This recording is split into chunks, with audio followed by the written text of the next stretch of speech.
ಗಿಲ್ಲಿನೇ ಬೇಕು ಅಂತಂದೇಳಿ ನಮ್ಮ ಕಾವ್ಯ ಆಟ ಹಿಡಿದು ಕೂತಿದ್ದಾರೆ. ಸೂರಜ್ ಬೇಕು ಅಂತಂದೇಳಿ ರಾಶಿಕಾ ಆಟ ಹಿಡಿದು ಕೂತಿದ್ದಾರೆ. ನನಗ್ ಮಾಳುವವರೇ ಬೇಕು ಅಂತಂದೇಳಿ ರಕ್ಷಿತಾ ಆಟ ಹಿಡಿದು ಕೂತಿದ್ದಾರೆ. ಈ ಕಡೆ ಮ್ಯೂಟೆಂಟ್ ರಘುವರ್ ಬೇಕು ಅಂತ ಅಶ್ವಿನಿ ಗೌಡ ಅವರು. ಅರೆರೆ ಇದೇನಿದು ಲವ್ ಸ್ಟೋರಿನ 4 ಲವ್ ಸ್ಟೋರಿ ಅಂತ ಏನಾದ್ರು ಯೋಚನೆ ಮಾಡ್ತಾ ಇದ್ದೀರಾ? ಹಂಗೇನಿಲ್ಲ. ಇವ್ರು ಯಾಕೆ ಬೇಕು ಬೇಕು ಅಂತ ಇದ್ದಾರೆ ಅಂತ ನಿಮ್ಗೆ ಇವತ್ತಿನ ಪ್ರೊಮೋ ಎಕ್ಸ್‌ಪ್ಲೇನ್ ಮಾಡೋದ್ರಲ್ಲಿ ನಿಮ್ಗೆ ಗೊತ್ತಾಗುತ್ತೆ. ಬನ್ನಿ ಹಾಗಾದ್ರೆ ತಡ ಮಾಡದೆ ಇವತ್ತಿನ ಬಿಗ್ ಬಾಸ್‌ನ 3ನೇ ಪ್ರೊಮೋ ಬಗ್ಗೆ ಡಿಸ್ಕಷನ್ ಶುರು ಮಾಡೋಣ. ಮೊದಲನೇದಾಗಿ ಇವತ್ತಿನ ಬಿಗ್ ಬಾಸ್ 3ನೇ ಪ್ರೊಮೋದಲ್ಲಿ ಏನೆಲ್ಲ ಇದೆ ಬನ್ನಿ ನೋಡ್ಕೊಂಬರೋಣ. ಜೋಡಿ ಸದಸ್ಯರನ್ನು ಆರಿಸಲು ಬಿಗ್ ಬಾಸ್ ಒಂದು ಚಟುವಟಿಕೆಯನ್ನು ನೀಡುತ್ತಿದ್ದಾರೆ. ಓಕೆ, ಬಿಗ್ ಬಾಸ್ ಜೋಡಿ ಸದಸ್ಯರನ್ನು ಆರಿಸಲು ಒಂದು ಚಟುವಟಿಕೆಯನ್ನು ನೀಡುತ್ತಿದ್ದಾರೆ. ಅಂದ್ರೆ ಅದರ ಅರ್ಥ ಏನಪ್ಪಾ ಅಂತಂದ್ರೆ, ಒಂದು ಚಟುವಟಿಕೆ ಅಂದ್ರೆ ಏನಪ್ಪಾ ಅಂತಂದ್ರೆ ನಮಗ್ ಬೇಕಿರ್ತಕ್ಕಂಥ ಜೋಡಿನ ನಾವು ಜೋಡಿಸ್ಕೊಳ್ಳೋದು. ಅಂದ್ರೆ ನಮ್ಗೆ ಯಾರು ಬೇಕು, ಒಂದು ಆಟ ಇದೆ, ಅದು ಜಂಟಿಯಾಗಿ ಆಡ್ತಕ್ಕಂಥ ಆಟ. ಬರೀ ಒಂಟಿಯಾಗಿ ಆಡೋದಲ್ಲ, ಇಬ್ಬಿಬ್ರು ಆಡ್ಬೇಕು. ಅದು ಹುಡುಗ ಆಡ್ತಾರೋ ಅಥವಾ ಹುಡುಗ ಆಡ್ತಾರೋ, ಹುಡುಗಿ ಆಡ್ತಾರೋ ಗೊತ್ತಿಲ್ಲ. ಒಟ್ಟಿನಲ್ಲಿ ಜೋಡಿಗಳು ಆಡ್ಬೇಕು, ಇಬ್ಬಿಬ್ರು ಹೋಗಿ ಆಡ್ಬೇಕು. ಹಾಗಾಗಿ ಪ್ರತಿಯೊಬ್ಬ ಕಂಟೆಸ್ಟೆಂಟ್ ಬಂದು ಅಲ್ಲಿ ಸ್ಟೇಜ್ ಮೇಲೆ ನಿಂತಾಗ ಅವ್ರನ್ನ ಯಾರು ಚೂಸ್ ಮಾಡ್ಕೋತಾರೆ, ಬೇಕು ಬೇಡ ಅಂತ ಅವ್ರ ಹತ್ರ 2 ಬೋರ್ಡ್ಗಳನ್ನ ಕೊಟ್ಟಿರ್ತಾರೆ. ಸೊ ಆ ಬೋರ್ಡ್ಗಳನ್ನ ತೋರಿಸ್ಬೇಕು. ಈ ಕಂಟೆಸ್ಟೆಂಟ್ ಜೊತೆ ನಾನು ಆಡಕ್ ಇಷ್ಟಪಡ್ತೀನಿ ಅನ್ನೋ ರೀತಿ ಚೂಸ್ ಮಾಡ್ಕೋಬೇಕು. ಹಾಗಾದ್ರೆ ಆ ರೀತಿ ಆಟದಲ್ಲಿ ಯಾರನ್ನ ಚೂಸ್ ಮಾಡ್ಕೊಂಡ್ರು ಬನ್ನಿ ನೋಡೋಣ. ಟಾಸ್ಕ್ ಆಗ್ಲಿ ನನ್ನ 100% ಕೊಟ್ಟಿದ್ದೀನಿ, ಯಾರು ಬೇಕು ಅಂತ ಹೇಳಿಲ್ಲ. ಮೊದಲನೇದಾಗಿ ಧ್ರುವಂತ್ ಅವರು ಒಂದು ಸ್ಟೇಜ್ ಮೇಲೆ ಕೇಳ್ಕೊಂತಾ ಇದ್ದಾರೆ, ನಾನು 100% ಎಫರ್ಟ್ ಗಳನ್ನ ಹಿಂದೆ ಆಡದಂತ ಆಟಗಳಲ್ಲೆಲ್ಲ ಟಾಸ್ಕ್ ಗಳಲ್ಲೆಲ್ಲ ಕೊಟ್ಟಿದ್ದೀನಿ. ದಯವಿಟ್ಟು ಯಾರಾದ್ರೂ ಬಂದು ನನ್ನ ಜೊತೆ ಜಂಟಿಯಾಗಿ ಆಡೋದಕ್ಕೆ ನನ್ನ ಜೋಡಿಯಾಗಿ ಬಂದು ನಿಂತ್ಕೋಬಹುದು, ನನ್ನನ್ನ ಸೆಲೆಕ್ಟ್ ಮಾಡ್ಕೋಬಹುದು ಅಂತ ಕೇಳಿದಾಗ ಆಲ್ಮೋಸ್ಟ್ ಎಲ್ಲರೂ ಕೂಡ ಬೇಡ ಅಂತಂದೇಳಿ ತೋರಿಸಿರ್ತಕ್ಕಂಥದ್ದು. ಧ್ರುವಂತ್ ಅವ್ರ ಜೊತೆ ನಾವ್ ಆಡಕ್ ಇಷ್ಟಪಡಲ್ಲ, ಅವ್ರ ಜೊತೆ ಸೇರಕ್ ಇಷ್ಟಪಡಲ್ಲ, ಅವ್ರ ಜೊತೆ ಟಾಸ್ಕ್ ಅಂತೂ ನಾವ್ ಆಡಕ್ ಇಷ್ಟಪಡಲ್ಲ ಅಂತ ಪ್ರತಿಯೊಬ್ರು ಕೂಡ ಬೇಡ ಅನ್ನೋ ಒಂದು ಬೋರ್ಡ್ ಅನ್ನು ತೋರಿಸಿದ್ದಾರೆ. ಗೊತ್ತಿಲ್ಲ, ಬರ್ತಾ ಯಾಕೋ ಧ್ರುವಂತ್ ಅವರು ಒಬ್ಬಂಟಿ ಆಗ್ತಾ ಇದಾರೆ. ಈ ಒಬ್ಬಂಟಿ ಅನ್ನೋ ಒಂದು ಡಿಪ್ರೆಷನ್ ಅಲ್ಲಿ ಆಚೆ ಹೋದ್ರು ಹೋಗ್ಬೋದು.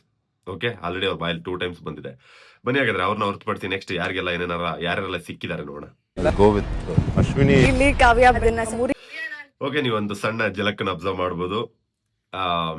ಅಶ್ವಿನಿ ಅವ್ರ ಜೊತೆ ನಾನು ಆಡಕ್ ಇಷ್ಟಪಡ್ತೀನಿ ಅಂತಂದೇಳಿ ಮೋಸ್ಟ್ಲಿ ಮ್ಯೂಟೆಂಟ್ ರಘು ಅವ್ರು ತೋರಿಸಿದಂತ ಒಂದು ಬೋರ್ಡ್ ಅಲ್ಲಿ ಅಶ್ವಿನಿ ಗೌಡ ಅವರು ಚೂಸ್ ಮಾಡ್ಕೊಂಡ್ರು ಅನ್ಸುತ್ತೆ ಎಸ್ ಅಂತಂದೇಳಿ.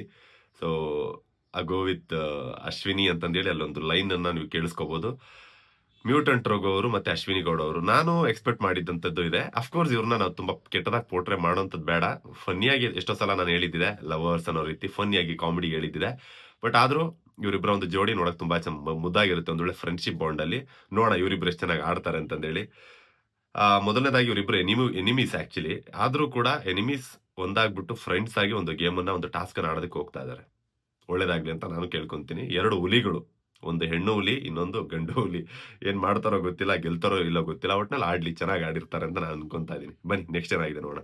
ಅಂತ ಒಂದಿಬ್ರನ್ನ ಸೆಲೆಕ್ಟ್ ಮಾಡಿದಾಗ ಅವರು ಮತ್ತೊಬ್ರನ್ನ ಸೆಲೆಕ್ಟ್ ಮಾಡ್ಕೊಂಡ್ರು. ಬೇರೆಯವ್ರ ಕಂಪೇರ್ ಮಾಡಿದ್ರೆ ಅವನ ಜೊತೆಗೆ ನಾನೇ ಬೆಸ್ಟ್ ಅಂತ ನನಗೆ ನಾನೇ ಬೇಕು ಅಂತ ಬೇರೆಯವ್ರನ್ನ ಸೆಲೆಕ್ಟ್ ಮಾಡ್ಕೊಂಡಾಗ ಅವ್ರು ಮತ್ತೊಬ್ರನ್ನ ಸೆಲೆಕ್ಟ್ ಮಾಡ್ಕೊಂಡ್ರು. ಸೊ ಓಕೆ, ಈಗ ಹೇಳ್ಬೇಕಂದ್ರೆ ಕಾವ್ಯ ಅವರು ಗಿಲ್ಲಿನ ಚೂಸ್ ಮಾಡ್ಕೊಂಡಿದ್ದಾರೆ, ಜೋಡಿಯಾಗಿ ಆಡೋದಕ್ಕೆ ಗಿಲ್ಲಿನ ಸೆಲೆಕ್ಟ್ ಮಾಡ್ಕೊಂಡಿದ್ದಾರೆ. ಇದೆಲ್ಲ ಗೊತ್ತಿರೋ ವಿಚಾರ.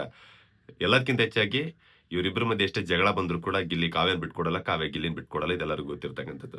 ಸೊ ಇವರಿಬ್ರು ಕೂಡ ಒಂದೊಳ್ಳೆ ಮುದ್ದಾದ ಜೋಡಿ, ಒಳ್ಳೆ ಫ್ರೆಂಡ್ಸೋ ಲವರ್ಸೋ ಗೊತ್ತಿಲ್ಲ. ಮುಂದಿನ ದಿನಗಳಲ್ಲಿ ಆದ್ರೂ ಆಶ್ಚರ್ಯ ಇಲ್ಲ. ಬಟ್ ಇವ್ರು ಆಡ್ತಾ ಇದಾರೆ. ಬಟ್ ಇಲ್ಲಿ ಒಂದು ಟ್ವಿಸ್ಟ್ ಇದೆ ಗಾಯ್ಸ್. ಏನಪ್ಪಾ ಅಂತಂದ್ರೆ ಸೂರಜ್ ಮತ್ತೆ ರಾಶಿಕಾ, ಆಮೇಲೆ ಗಿಲ್ಲಿ ಮತ್ತೆ ಕಾವ್ಯ, ಇವರಿಬ್ಬರ ಜೋಡಿ ಒಂದು ಕಾಂಪಿಟೇಷನ್ ಶುರುವಾಗಿದೆ ಈ ವಾರದಲ್ಲಿ. ನಾವ್ ಹೆಚ್ಚು ಅಂತ ಇವರು, ಇವರಿಬ್ಬರಲ್ಲಿ ಅತಿ ಹೆಚ್ಚು ಅಂತ ತೋರಿಸುವಂತ ಬರದಲ್ಲಿ ಯಾರಾದ್ರೂ ದುಬುಕ್ ಅಂತಂದೇಳಿ ಇಲ್ಲ ಅಂತ ಹೇಳ್ತಿದ್ದಂತ ಲವ್ ಅಲ್ಲಿ ಏನಾದ್ರು ಬಿದ್ದು ಬಿಡ್ತಾರ, ಅದ್ ನೋಡ್ಬೇಕಾಗುತ್ತೆ. ಒಟ್ನಲ್ಲಿ ಇವರಿಬ್ಬರಲ್ಲಿ ನಿಮ್ಮ ಒಂದು ಈ 2 ಜೋಡಿಗಳಲ್ಲಿ ನಿಮ್ಮ ಒಂದು ಸಪೋರ್ಟ್ ಯಾರಿಗಿರುತ್ತೆ ಅದನ್ನ ಕಮೆಂಟ್ ಅಂತ ತಿಳಿಸಿ. ನೋಡೋಣ ನೆಕ್ಸ್ಟ್ ಏನಾಗಿದೆ ಅಂತ. ಅವ್ರು ಕಂಪೇರ್ ಮಾಡಿದ್ರೆ ಅವನ ಜೊತೆಗೆ ನಾನೇ ಬೆಸ್ಟ್ ಅಂತ ನನಗೆ ಅನ್ಸುತ್ತೆ. ನಾನು ಸೂರಜ್ನ ಸೆಲೆಕ್ಟ್ ಮಾಡ್ಕೋತೀನಿ ಅಂತ ನಂಗೆ ಗೊತ್ತಿತ್ತು.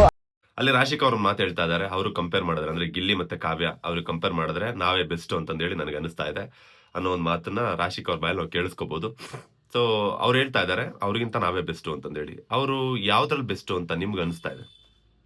ಟು ಬಿ ಆನೆಸ್ಟ್ ನನಗನ್ಸೋದು ಯಾವ್ದ್ರಲ್ಲಿ ಬೆಸ್ಟ್ ಅಂತ ಗೊತ್ತಾ? ಕದ್ದು ಮುಚ್ಚಿ ಮಾತಾಡೋದ್ರಲ್ಲಿ, ಕೈ ಇಟ್ಕೊಂಡು ಮಾತಾಡೋದ್ರಲ್ಲಿ, ಕಾಲ್ ಮೇಲೆ ಕಾಲ್ ಹಾಕೊಂಡು ಮಾತಾಡೋದ್ರಲ್ಲಿ, ಕಾಲಿಡಾಲಲ್ಲಿ ಮಾತಾಡೋದ್ರಲ್ಲಿ, ಯಾರು ಇಲ್ದರ ಜಾಗದಲ್ಲಿ ಹೋಗಿ ಮಾತಾಡೋದಲ್ಲಾಗಲಿ, ರೊಮ್ಯಾಂಟಿಕ್ ವೇ ಅಲ್ಲಿ, ಅದ್ರಲ್ಲಿ ತುಂಬಾ ಬೆಸ್ಟ್ ಅವರು ಇವ್ರಿಗಿಂತ. ಇವರಿಬ್ಬರಿಗೆ ಕಂಪೇರ್ ಮಾಡಿದ್ರೆ ಪಾಪ ಇವ್ರಿಬ್ರಿಗಿನ ಅಷ್ಟು ಬುದ್ಧಿ ಇಲ್ಲ. ಗಿಲ್ಲಿ ಮತ್ತೆ ಕಾವ್ಯಂಗಿನ ಅಷ್ಟು ಬುದ್ಧಿ ಇಲ್ಲ. ಇವರು ಸ್ವಲ್ಪ ದಡ್ರು. ಇವರು ಜನ ನೋಡ್ತಾರೆ, ಕ್ಯಾಮ್ರಾ ನೋಡ್ತಾರೆ, ಈ ತರದ್ದೆಲ್ಲ ತಲೆಲಿದೆ. ಬಿಗ್ ಬಾಸ್ ಒಂದು ಶೋಗೆ ಬಂದಿದೀವಿ, ನಾವು ಗೆಲ್ಲೋದಕ್ಕೆ ಬಂದಿದೀವಿ, ಆಟ ಆಡೋದಕ್ಕೆ ಬಂದಿದೀವಿ, ನಮ್ಗೊಂದು ಫ್ಯಾಮಿಲಿ ಇದೆ, ಅದನ್ನೆಲ್ಲ ಮರೆತು ನಾವು ಆ ತರದ್ದೆಲ್ಲ ಮಾಡಬಾರ್ದು. ಈ ತರದ್ದೆಲ್ಲ ಇಲ್ವೇ ಇಲ್ಲ ಇವ್ರಿಗೆ, ಗಿಲ್ಲಿ ಕಾವ್ಯಗೆ. ಬರೀ ಆಟ. ಫೋಕಸ್ ಓನ್ಲಿ ನಾವು ಗೆಲ್ಬೇಕು ಅನ್ನೋದ್ರ ಕಡೆ ಇರುತ್ತೆ. ಪ್ಲಸ್ ನಾನು ನನ್ನ ಸ್ನೇಹಿತ ಅಷ್ಟರಲ್ಲಿರುತ್ತೆ. ಅದನ್ನು ಹೊರತುಪಡಿಸಿ ರಾಶಿಕಾ ಅವ್ರ ತರ ಸೆಲ್ಫಿಶ್ ಆಗಲ್ಲ. ಇವತ್ತು ಖಾಲಿ ಇದ್ದೀನಿ, ಸೂರಜ್ ಬೇಕು. ನಾಳೆ ಫ್ರೀ ಇದ್ದೀನಿ, ನಾಳೆ ಇವತ್ತು ಖಾಲಿ ಇದ್ದಾಗ ಮಾತ್ರ ಸೂರಜ್ ಬೇಕು. ಆಮೇಲೆ ಯಾವಾಗ ಬಿಸಿ ಇರ್ತೀನಿ, ಯಾವಾಗ ಟಾಸ್ಕ್ ಇರುತ್ತೆ ಅವಾಗೆಲ್ಲ ಸೂರಜ್ ಅಣ್ಣ ಆಗ್ಬಿಡ್ತಾನೆ. ಸೊ ಈ ತರದ್ದೆಲ್ಲ ಪಾಪ ಅವ್ರು ಮಾಡಲ್ಲ. ಸೊ ಹಂಗ್ ನೋಡಿದಾಗ ಅದಕ್ಕೆ ನಾನು ನಿಮಗೆ ಕೇಳ್ತಾ ಇದ್ದೀನಿ, ಇವರಿಬ್ಬರ ಜೋಡಿಲಿ ಯಾರು ಬೆಸ್ಟ್?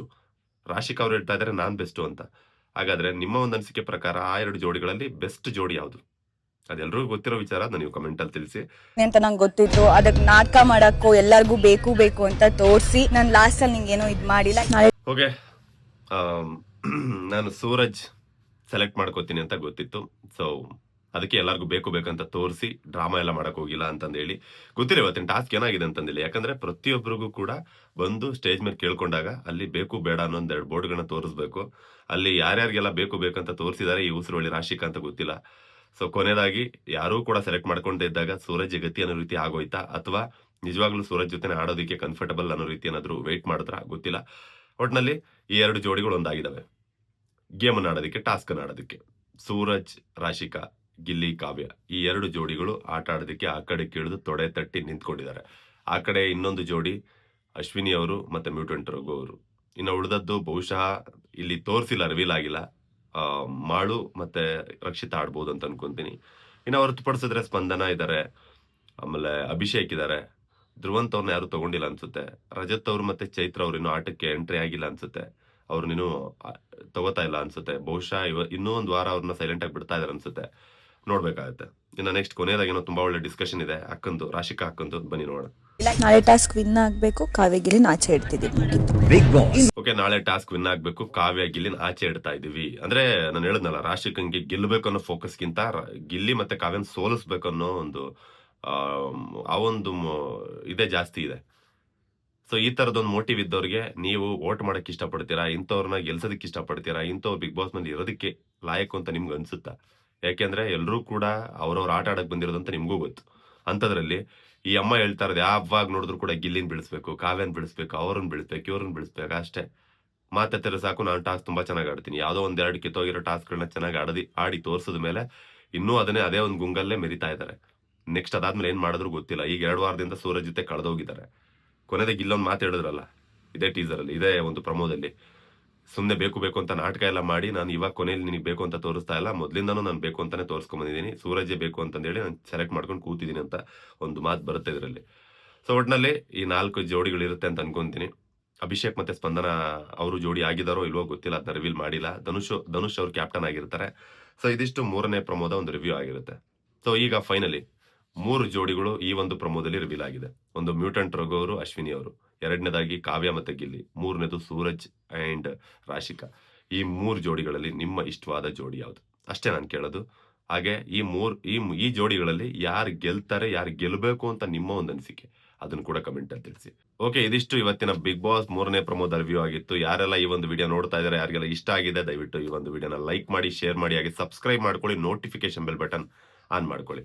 ಹಾಗೆ ಫೇಸ್ಬುಕ್ ಅಲ್ಲಿ ಯಾರಾದ್ರೂ ವಿಡಿಯೋ ನೋಡ್ತಾ ಇದ್ರೆ ಅಲ್ಲೂ ಕೂಡ ನಾನು ಒಂದು ಪೇಜ್ ನ ಫಾಲೋ ಮಾಡ್ಕೊಳ್ಳಿ, ಅಲ್ಲೂ ಕೂಡ ನಾನು ಒಂದು ಪೇಜ್ಗೆ ಜಾಯ್ನ್ ಆಗಿ. ಸಿಗೋಣ ಮತ್ತೆ ಮುಂದಿನ ದಿನಗಳಲ್ಲಿ. Love you all.